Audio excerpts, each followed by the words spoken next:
hand digging a Christmas tree. And we don't really dig a lot of Christmas trees out, but we do dig many of them every year. And the reason why people like to have us dig Christmas trees for them is that they can plant a tree after Christmas, so the tree is not cut and then they don't feel like they wasted a tree. So the first thing we do when we dig a tree is that we have to remove all the branches out of the ground, and we do that by tying string onto the tree and then wrapping it up. Whenever you wrap up a tree, we always stress that you should try to tie the main part of the string, the first beginning part, onto the trunk of the tree and not onto the branch.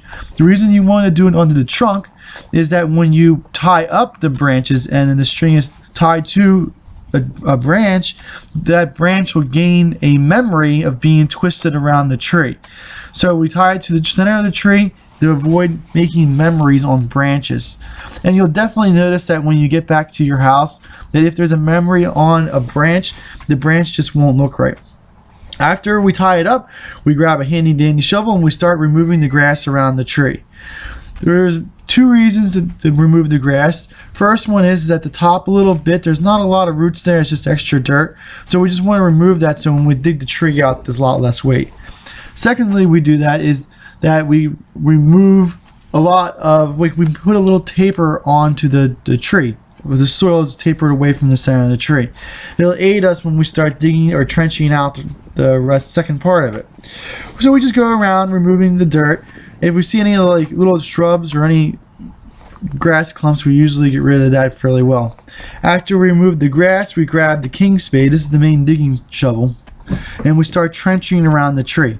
It may seem like a lot of work, and a lot of people do like to shortcut it, but the reason we like to trench around the tree is so that when we eventually pop the tree out of the ground using the shovel, you're not prying against the side of the tree ball, you're prying from the bottom up.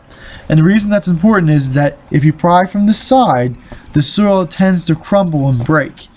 When you pry from the bottom, the ball usually comes out in one piece. If the ball breaks, then a lot of the roots and the small root hairs break off of the tree, and it makes it much less viable of a plant once you try to plant it in the ground. Everybody does the digging a little bit different. And when I was little, I was taught many different ways of doing it from different crews that we'd hired to go and hand dig trees. The one way I like to do it is I like the one day that we had a bunch of Irish guys come in. They were hand digging trees for my dad, and they taught me this style. But everywhere you go and everybody you talk to has a little bit different style of digging trees. So I always call this the Irishman's digging style because that's who I learned it from. When we dig out the tree, we always start a little bit bigger of a ball than what you need. Then you work taking extra soil around until you get to the right size tree ball. Once it's about the right size tree ball, we start making another taper, making the tree ball from where the top of the ball is down to where the base is, a little bit of taper going inward, and that helps keep the ball a little bit more together as well. I like to do that too, is that also when we dig it out of the ground and we wrap it, the string that we put on it usually holds a little bit better, it makes it a little bit tighter. When we have people go dig trees with machines, they always have a taper to it as well, so it makes it more uniform when you go to the nursery to buy the tree out. Every now and then you'll find a root that sticks out that's just a little bit bigger than you want to cut with the shovel. Do try to use pruners to cut those so you make a nice clean cut with it. If you have a real sharp shovel, you can go through it, but too big of a root, you never get a really nice cut on it. So do have some sort of ways of pruning large roots so that you don't make major injuries that don't heal over time.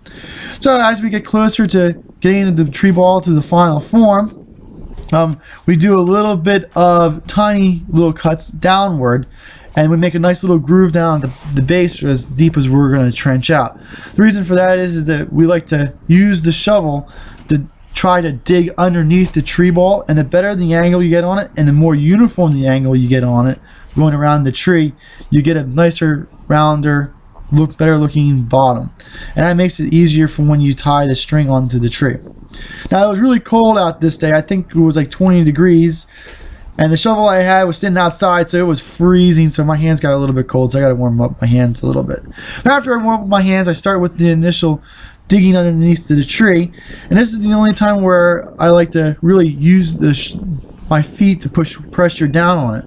One key thing that I learned is that when you dig the tree out and you're digging down, you don't like to pry on your first initial digging with your feet, because if you pry, then the ball starts to break apart a little bit. So after you go all the way around it, then you can pry it and break it out of the ground. We grabbed a little piece of burlap. It was really cold that day. Even the burlap was frozen together, so it took some time to get that spread out. And I made a little mistake here, and you'll see I'll correct it. I am right-handed, so when I go pick up the tree, I want to have the burlap on the other side of the tree so that I can use my right hand to pick up with most of the weight. If this was a little bit bigger than when we like to dig by hand, and I usually like to try to use the shovel, but I couldn't get my hand underneath of it to pick up the other side of the shovel, so I had to pick it up by hand without using the shovel, and that's not as nice, but it still held together pretty well. You can see our real heavy clay. You can see our subsoil there at the lower end. There's no roots down there, so sometimes they do break off a little bit, but that's not too big of a deal. In our area, every area you dig a tree out of, the root systems are a little bit different, and that has to do with how much air, how deep the roots can go to get air, if it's too wet down there. But we're in Pennsylvania and we have a fairly heavy clay, so a lot of our roots are up in the upper layers of the soil, not too many down in the lower layers. You can see kind of where those white roots sticking out that I cut, and most of that's up on the upper edge. So now I'll take the burlap and I wrap it around it. I grabbed a little bit bigger piece of burlap than I need, but it's always better to have too big of a piece than too small of a piece. You have too small of a piece, it's hard to cover the whole thing, but if you have too big of a piece, you can just wrap it around. Whatever extra burlap you have, I always like to wrap around the center of the trunk of the tree. The reason I like to do that is that when I take the twine and cut the twine and I tie onto the tree, that twine's tied on and it's rubbing up against burlap, not up against the trunk of the tree. It's not that big of a deal, but I think that if you have a delicate tree like that's still growing, like a maple or dogwood, and the bark's growing at that time, and you put the string onto it, you can sometimes damage the bark. So it's just a convention I like to use, so you assure that you don't damage the bark of the tree. I don't know how effective it actually is or how much you need to do it, but that's what I like to do. The first piece of string goes right around the tree, just as so, underneath of it, and then I like to try to make it go through the center of the tree as possible. Sometimes it's really hard, but the more on center you get, the better the tree ball is going to look. And this is basically the string that you use to pick up the tree. It doesn't really hold the ball too much in place, but it helps you move the tree around. And I do the second one around, making it go through perpendicular at the bottom.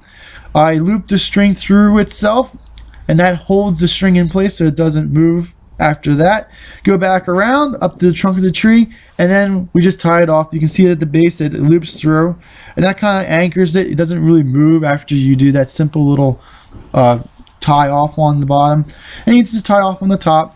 You can try to make it as tight as possible, but it's as hard as you pull, it'll always go loose, mostly because the string kind of molds into the soil, so it doesn't really get real tight. So you cut off the extra, you tie it onto the other piece that you have because you don't really want to waste too much. You take a little bit extra, and we're going to do the sides now. This one here is going to help hold the ball together the most. This is the more the structure one, and you can really get this next part tight.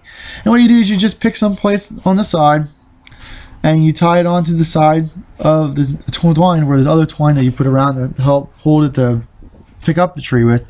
And you just go around the sides with it, and every time you go around, you meet a string, you loop it through, and that'll help keep the string in the same spot.